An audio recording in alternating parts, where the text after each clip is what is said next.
முன்னாள் துணை முதல்வர் உதயநிதி ஸ்டாலின் அவர்கள் சொல்லியிருக்காங்க, நான் கூட பாஜகவோட தொடர் வெற்றிக்கு மோடியும் அமித்ஷாவும் தான் காரணம்னு நினச்சிட்டு இருந்தேன். அப்புறம் இப்போ தான் தெரியுது அது காங்கிரஸ் கட்சியும் ராகுல் காந்தியும் தான் காரணம் அப்படின்னு சொல்லிட்டு. எந்த ஒரு தலைவரையும் அல்லது தலைவியையோ முன்னிறுத்தி பாரதிய ஜனதா கட்சி தொடங்கப்படவில்லை. அதோட பயணத்தில் என்றைக்குமே அது அந்த மாதிரி நடந்ததில்லை. பாஜகவுக்குன்னு சித்தாந்தம் இருக்குது. இது ஒரு அமைப்பு சார்ந்த கட்சின்னு இன்னுமா உங்களுக்கு தெரியலை? தலைவர்கள் உழைப்பிற்காகவும் அவர்கள் கொண்டு வரும் திட்டங்களுக்காகவும் மக்கள் மனதில் நிற்கிறாங்க.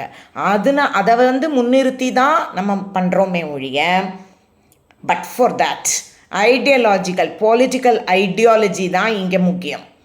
கோடிக்கணக்கான காடர்ஸ் தான் நமக்கு முக்கியம். நீங்களும் இந்த வெளிநாட்டு சக்திகள் சிலவும் எப்போ பார்த்தாலும் ஒரு பரப்புரை பண்ணுறீங்கல்ல, மதச்சார்பு உடைய கட்சி அப்படின்னு சொல்லிட்டு. அது வலதுசாரியில் மதச்சார்புடைய கட்சின்னு சொல்கிறீங்க. ஆனால் அது எவ்வளோ பெரிய ஃப்ராடுன்ட்டு உங்களுக்கு இன்னுமா புரியலை? நம்ம சனாதன தர்மத்துக்கெலாம் போக வேண்டாம். ஹிந்து அப்படிங்கிறதே ஒரு வாழ்வியல் தான்.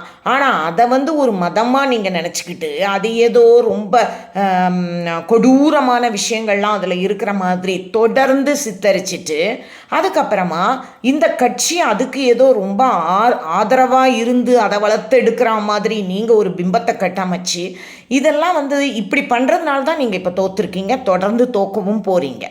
எலக்ட்ரல் சக்ஸஸ்ங்கிறது எல்லா கட்சிகளையும் போல் பாரதிய ஜனதா கட்சிக்கும் ரொம்ப ரொம்ப முக்கியமான ஒரு விஷயம்தான். ஆனால் அது எங்கே வித்தியாசப்படுதுன்னா, ஒரு குடும்பம் சுரண்டி திங்கிறதுக்கு இந்த கட்சி என்றைக்குமே துணை நிற்காது. கரிஸ்மா முக்கியம்தான், ஆனால் அது சினிமேட்டிக்காக ஹீரோயிசம் உள்ள விஷயம் இல்லை. மாடர்னிட்டி இதுக்கு ரொம்ப முக்கியம். ஆனால் பழைய விஷயத்தை, பாரம்பரியத்தை என்றைக்குமே அது கை கழுவாது. அதை அடிப்படையாக வச்சுட்டு தான் நம்ம எல்லாமே பண்ணுறோம். ஜாதி அப்படிங்கிற ஒரு விஷயத்தை தூக்கி பிடிச்சி நீங்கள் என்னென்ன ட்ரிக்கெல்லாம் பண்ணி பிளவுபடுத்துகிறீங்களோ அதை பாரதிய ஜனதா கட்சி ஒற்றுமைப்படுத்தி ஒருமுகப்படுத்துது. அந்த ஒன்றுபடுத்துகிற கட்சியாக அது இருக்கிறதுனால உங்களுக்கு அது புரிய மாட்டேங்குது. நன்றி.